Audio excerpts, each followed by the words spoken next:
Are you looking for peace of mind at your doorstep? Look no further. With the Blink Video Doorbell, your home's entrance is always within your control.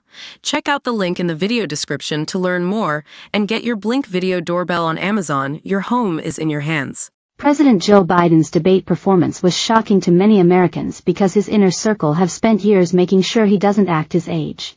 For 3.5 years, aides concocted a careful plan to hide the 81-year-old's ailments, and are now the center of widespread allegations they have covered up his decline. But their effort came to a calamitous halt on Sunday when the 81-year-old Biden spectacularly announced he was withdrawing from the presidential race.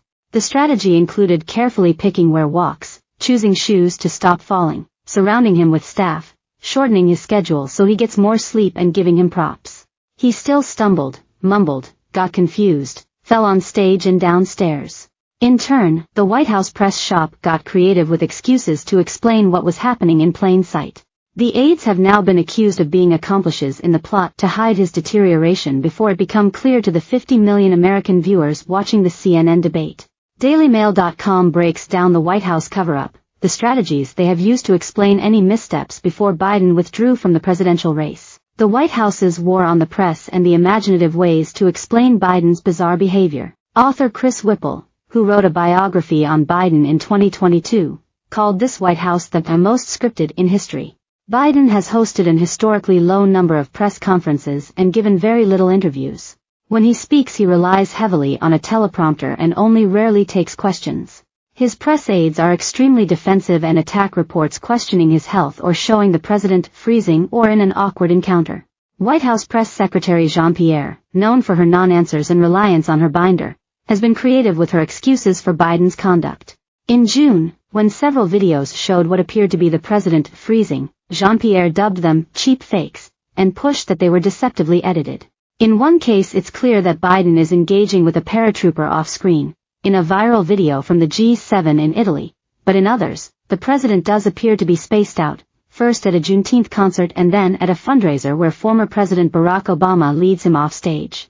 But Jean-Pierre has also refused to answer direct questions when the president has been guilty of a gaffe. When Biden called Japan xenophobic, lopping the top ally in with Russia and China, Jean-Pierre wouldn't say what exactly happened. She acted similarly when reporters tried to get to the bottom of why Biden in September 2022 asked, "Where's Jackie?" at a nutrition event. He was looking around the room for Representative Jackie Walorski, who had died in a car accident the month before. Jean-Pierre wouldn't say whether it was a malfunctioning teleprompter or if the president had forgotten the congresswoman in question was no longer alive. The press secretary insisted that Walorski was merely at top of mind.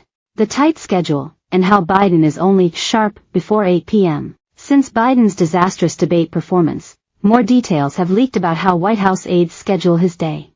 Most of Biden's events are scheduled between 10 a.m. and 4 p.m., because that is when Biden is dependably engaged, Axios reported. His preparations for the debate were also held during the day so he had time for an afternoon nap, the New York Times reported. The president confirmed his scheduling limitations to Democratic governors last week when he said he needed more sleep and to stop holding events past 8 p.m. World leaders have even gone out of their way to adapt to his tighter schedule, but it still hasn't worked. At the G7 in Switzerland in June 2022, an early evening meeting was scheduled with German Chancellor Olaf Scholz, but Biden still skipped it and sent Secretary of State Antony Blinken instead, the Wall Street Journal reported. When Blinken arrived, he announced to attendees that Biden had gone to bed, a claim the State Department has denied. The president has also skipped a number of formal dinners with world leaders while traveling abroad. He passed on attending the dinner at last year's NATO summit Vilnius, Lithuania in July.